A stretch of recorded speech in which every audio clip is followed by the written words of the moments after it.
আসসালামু আলাইকুম সবাইকে। এরকম মজাদার ক্রিস্পি বাদামি খেতে চাইলে আমার রেসিপিটি ফলো করুন।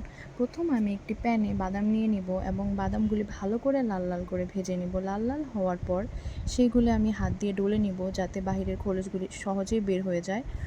তারপর আমি একটি প্যানের মধ্যে চিনি নিয়ে নিব পরিমাণ মতো। আমি ২টি তেজপাতা দিয়ে দিয়েছি যাতে ভালো একটা ফ্লেভার আসে। তারপর এরকম একটা টেক্সচার আসার পরে আমি তার মধ্যে বাদাম দিয়ে দিব। আমি আমার পরিমাণ মতো নিয়েছি, আপনারাও আপনাদের পরিমাণ মতো চিনির সাথে মিলিয়ে বাদাম নেবেন।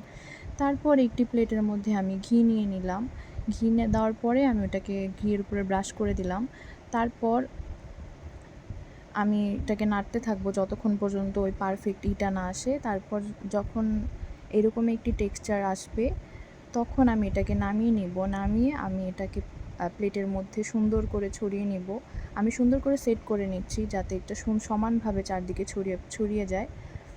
তারপর এটাকে আপনারা ২০ মিনিট ঠান্ডা করে নিয়ে তারপর হয়ে গেল আমাদের ক্রিসপি বাদামি। Please like and follow.